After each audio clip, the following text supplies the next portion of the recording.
Hello students, so welcome to your next class. So today we are going to start your question number 7. Question number 7. उससे पहले मैं आपको एक correction करना चाहता हूँ.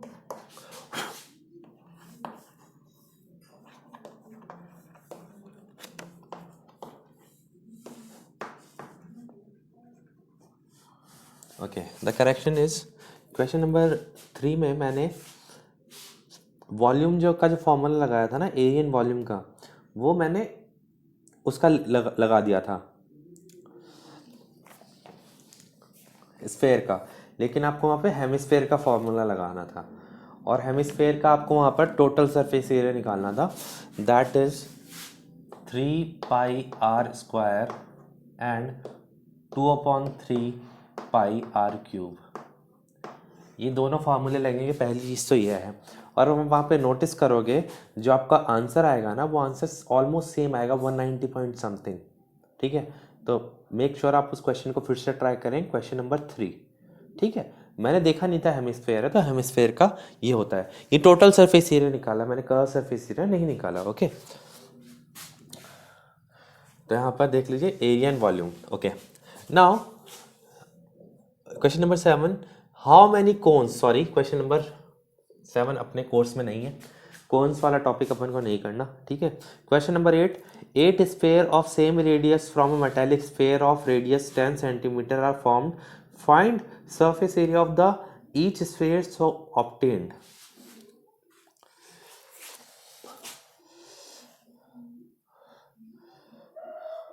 तो यहां पर क्या किया है अपन ने,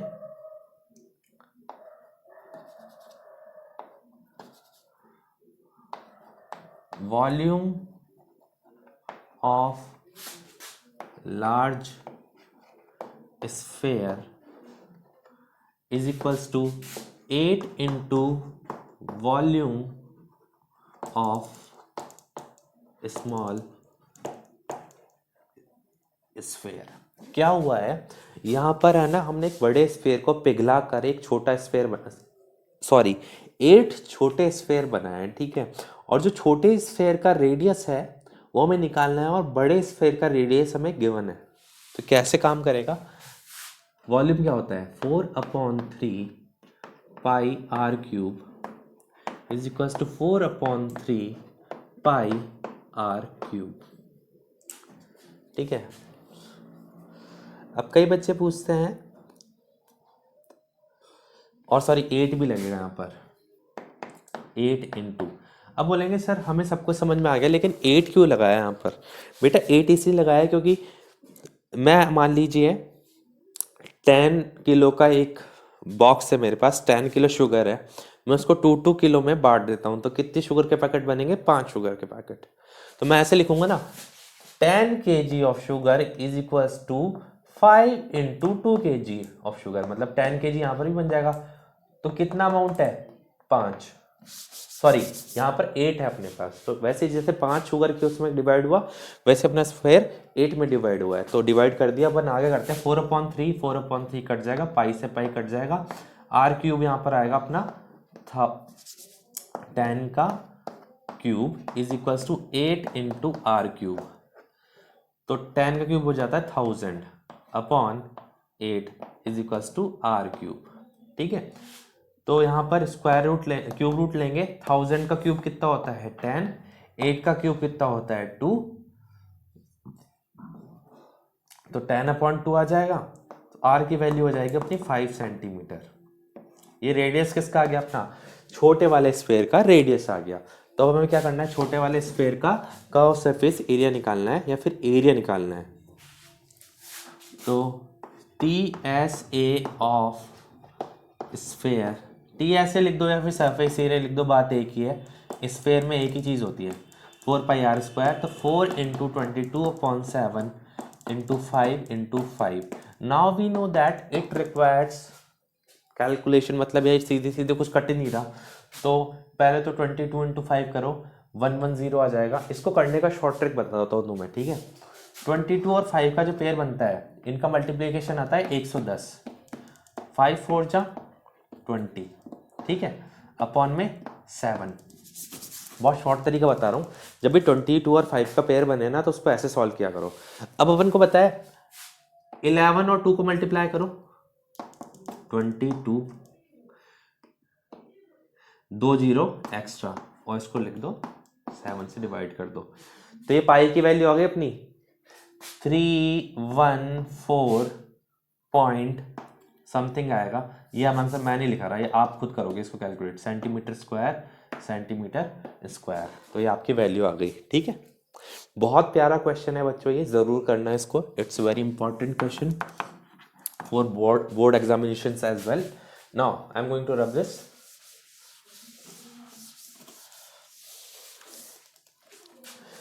Now we have question number 9. Find the volume of a sphere whose surface area is 5544 centimeter square. तो स्फेयर का सरफेस एरिया क्या बने, TSA ऑफ स्फेयर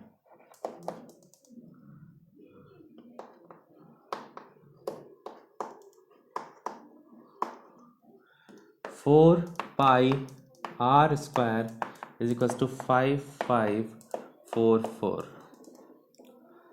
तो r square is equal to 5544 upon 4 into pi. मैंने समझाया था जब भी पाई नीचे आता है तो अपन क्या करते हैं, 22/7 की जगह 7 और यहाँ पे 22 और यहाँ पे 7 आ जाएगा, ठीक है। तो यहाँ पर इसको काटते हैं 11 से, 11 2 जा 22, 11 5 जा 55, ठीक है। ये ऐसे डिवाइड नहीं होगा, देखो ऐसे डिवाइड करोगे आप इसको, आप ऐसा करके गलती कर दोगे, मुझे पता है। 11 से कर रहे हैं, 11 5 जा 55, 0 आ गया, 4 उतार लिया, एक और 0 लगा के ये वाला 4 भी उतारना पड़ेगा, 44। बच्चे इसका आंसर 54 लिख देते हैं, ठीक है। तो ये 54 नहीं 504 होगा। अब इसको काटते हैं और आगे 504 इंटू 7 इंटू 4 इंटू 2, देखते हैं 8 से कट जाता है क्या ये। 4 से काटिए पहले इसको, 4 1 जा 4, 4 2 जा 8, 4 6 जा 24, 2 5 जा 6, सॉरी 2 5 जा 10, 2 6 जा 12, 3। R square is equal to 63 into 7। 63 into 7 करोगे, फिर उसका अंडर रूट निकालोगे। इसके अलावा शॉर्ट तरीका बता देता हूँ मैं। 63 को अपन लिख सकते हैं 3 इंटू 3 इंटू 7, और एक 7 अपने पास पहले से ही है। 3 इंटू 3 9, 9 7 जा 63। तो अपन इसको लिख सकते हैं R इज इक्वल टू, इसका पेयर बन गया 3। ओके, यहाँ पे दिख नहीं रहा शायद आपको, थोड़ा सा कर लेने दीजिए करेक्शन। R की वैल्यू आ जाएगी 3 और 3 का पेयर बन गया, तो 3 और यहाँ से 7, तो R की वैल्यू आ जाएगी 21। 21 क्या आ गया अपना, रेडियस आ गया 21 सेंटीमीटर। उसका आगे अपन को निकालना है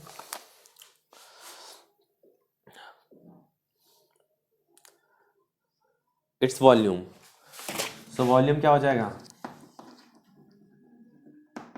4/3 pi r cube, 4/3 into 22/7 into 21 into 21 into 21, 3 से 3 कट गया, 88 इंटू 21 और का स्क्वायर होता है 441, ठीक है। आप इसको कर लेना क्वेश्चन को सॉल्व, सेंटीमीटर क्यूब में आपका आंसर आएगा, ठीक है।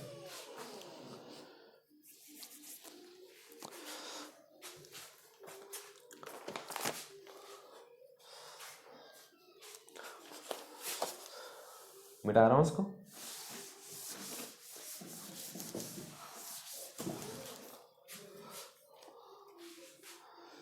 Question number 10th. The dimension of a solid rectangular block of lead is 66 centimeter into 42 centimeter into 21 centimeter respectively. Find melt bye melting this how many spherical balls of diameter 4.2 can be made. सबसे पहले आपको question number 10 की बात कर रहे हैं। यहाँ पर एक रेक्टेंगुलर ब्लॉक है। रेक्टेंगुलर ब्लॉक का मतलब होता है बेटा क्यूबॉइड की शेप का। This is your cuboid, okay. इसको हमने पिघलाया है, ठीक है। तो ये है अपना 66 सेंटीमीटर, 42 सेंटीमीटर, और ये है अपना 21 सेंटीमीटर। ये एल, बी और एच है। इसको हमने क्या किया है, छोटे छोटे स्फेयर में बना दिया। स्फेयर का डायमीटर है यहाँ पर 4.2 सेंटीमीटर, तो 42 का आधा कितना होता है 21, तो 2.1 सेंटीमीटर का स्फेयर में इसको कन्वर्ट कर दिया है, ठीक है। तो अब हमें पता है जब भी एक वॉल्यूम से दूसरे वॉल्यूम में कन्वर्ट करते हैं तो होता ऐसा है, नंबर ऑफ स्फेयर, कितने छोटे वॉल्यूम वाले बने होंगे, कितने छोटे स्फेयर बने होंगे, L into B into H, इसका वॉल्यूम अपॉन इसका volume, 4/3 pi r cube. So n is equals to 66 into 42 into 21 upon, देखो जो नीचे और नीचे आ जाता है ना, देखो ध्यान से बच्चों, यहाँ पर 3 नीचे है ना, पहले ही 4/3 डिनोमिनेटर में, उसके बाद से 3 फिर से डिनोमिनेटर में आ गया, तो 3 चला जाएगा ऊपर, 4 अपनी जगह पर आएगा। पाई जब नीचे होता है तो क्या हो जाता है 7/22, और आर क्यूब कितना है 2.1 इंटू 2.1 इंटू 2.1। बहुत ही कॉम्प्लेक्स सा लग रहा है, बच्चों की हालत खराब हो जाती है देखते ही। ठंडे दिमाग से करो, पहले तो ये 3 जीरो हटाओ, यहाँ से 3 पॉइंट हटाओ, यहाँ पर ऊपर 3 जीरो लगा दो फटाक से, इनको छेड़ना नहीं है अपन को, ठीक है। क्या करना है, 22 से काटो 3 बार, 21 से 21 कट गया, 3 7 जा 21, तो एक 21 इनसे कट गया, ठीक है।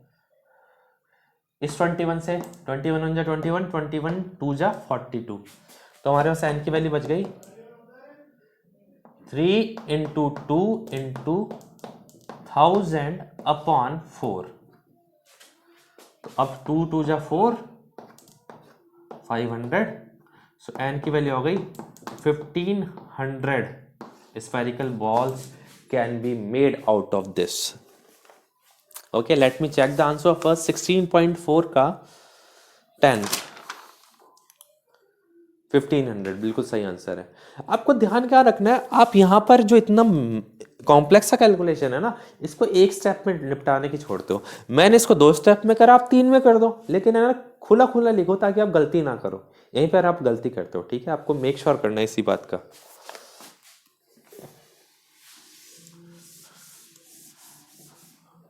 ठीक है, अब आती है बात क्वेश्चन नंबर 11। क्वेश्चन नंबर 10 में एक चीज का ध्यान रखना है, जो उसमें स्फेयर का दिया हुआ है ना 4.2, वो डायमीटर दिया हुआ है, और मैंने अपन ने रेडियस यूज करना होता है अपन को, ठीक है। तो उसका थोड़ा ध्यान रखा करो। A sphere of diameter 6 centimeter is dropped into a cylindrical vessel of 12 centimeter. Find the rise in the water in the vessel. बहुत ही प्यारा क्वेश्चन है ये, क्वेश्चन नंबर 11। हमने एक सिलेंडर है, ये सिलेंडर है, ठीक है। इसके अंदर एक स्फेरिकल बॉल डाल दिया, ठीक है। स्फेरिकल बॉल का डायमीटर है 6 सेंटीमीटर, तो इसका रेडियस हो जाएगा 3 सेंटीमीटर। और जो अपना ये है सिलेंड्रिकल वेसल, इसका डायमीटर दिया हुआ है 12 सेंटीमीटर, मतलब इसका रेडियस है 6 सेंटीमीटर। तो ठीक है, तो हमें निकालना है कि पानी जब इसमें भरा है तो देखो कितना होता है। पानी भरा हुआ है, जब अपन कोई ऑब्जेक्ट डालते हैं ना पानी के अंदर, तो जितना ऑब्जेक्ट का वॉल्यूम होता है उतना ही वाटर ऊपर राइज होता है। तो इसके लिए क्या होगा, देखो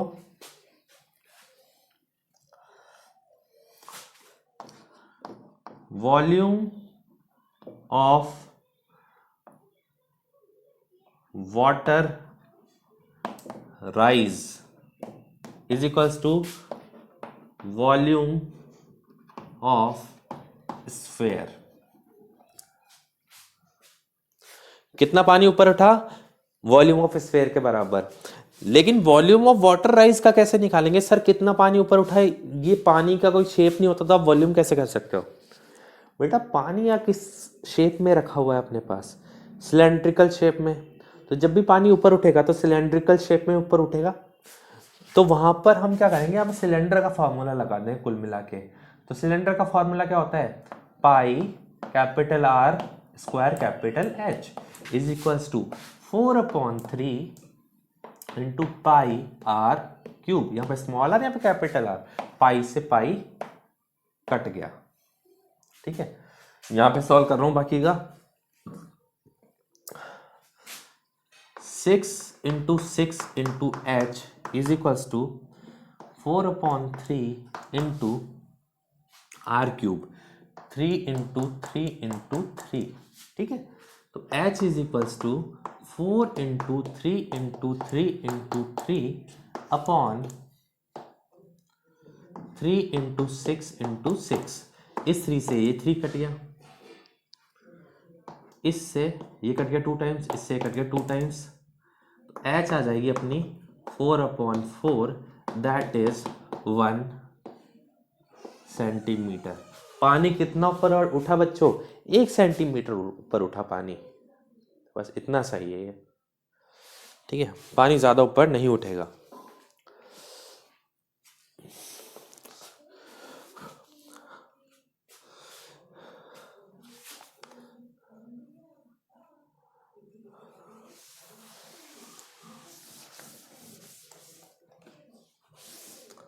Okay, now next question.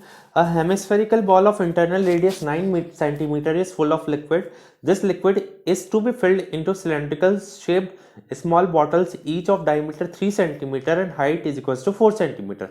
How many bottles are necessary to empty the bowl? देखिए, या तो आप डायमेंशंस लिख दीजिए करिए, नहीं तो आप है ना फिगर बना दिए करिए। ये मान लीजिए एक कटोरी है हेमिस्फेयर के शेप की, ठीक है। इसके अंदर से पानी हमें बॉटल्स में डलवाना है। तो बॉटल है इस शेप की, सिलेंड्रिकल शेप की, ठीक है। तो बोलो सर फिगर बनाने से कहाँ काम चला? फिगर बनाने से ऐसे काम चला, यहाँ पे हेमिस्फेरिकल जो बाउल है उसका डायमीटर गिवन है आपको, इंटरनल रेडियस गिवन है 9 सेंटीमीटर, 9 सेंटीमीटर। और जो अपना सिलेंडर है इसका डायमीटर है 3 सेंटीमीटर एंड हाइट है 4 सेंटीमीटर। हाइट है 4 सेंटीमीटर, डायमीटर है 3 सेंटीमीटर, तो रेडियस हो जाएगा 3/2 सेंटीमीटर, ठीक है। तो हमें इसमें से इसमें पानी डालना है। अब मैं बोलूं मेरे पास 2 लीटर मेरे पास 10 लीटर पानी है और इसमें आता है 2 लीटर, तो कितनी बॉटल भर सकता हूं मैं? 2 लीटर की 5 बॉटल भर सकता हूं। कैसे निकाला? Volume of the hemisphere upon volume of the cylinder, cylindrical bottle. So number of, यहां पे लिखता हूं, number of bottles N is equals to volume of hemisphere upon volume of cylinder. Okay, now calculate. N is equals to 4/3 pi r cube. बड़ा है ना, hemisphere बड़ा है तो इसका बड़ा r लेंगे, पाई r स्क्वायर h, ठीक है। तो पहले तो उसको सही करो। सही क्या करना है? जब भी ऊपर वाले न्यूमरेटर में फ्रैक्शन आता है तो इसका जो नीचे वाला पार्ट होता है डिनोमिनेटर में, वो नीचे खिसक जाता है। कैसे? 4/3 pi r cube upon pi r square h, ये नीचे खिसक गया, नीचे आ जाता है। आर से आर, पाई से पाई कटा, 4/3 को ऐसे ही रहने दो। आगे सॉल्व करते हैं अपन। n is equals to 4 into, इसका आर क्यूब कितना है? 9 इंटू 9 इंटू 9, 9 इंटू 9 इंटू 9। इसका आर कितना है? 3/2, तो 3 इंटू 3 इंटू H4। आप बोलोगे सब कुछ समझ में आ गया सर, लेकिन 3 के अपॉन में 2 है, लगा दे दो 2। लेकिन ये 2 यहाँ पे टिकेगा नहीं, मैंने बताया डिनोमिनेटर के अंदर फिर से डिनोमिनेटर आता है, तो उसको कहाँ ट्रांसफर कर देते हैं, ऊपर। इस 4 से ये 4 कट गया, इस 3 और इस 3 से ये 9 कट गया, तो अपने पास बच जाएगा 9 इंटू 9 81, 81 इंटू 4, 4 1 जा 4, 4 8 जा 32, 324 बॉटल्स, जो कि मेरे हिसाब से ज़्यादा या फिर गलत आंसर आ रहा है। चेक करते हैं। 16.4।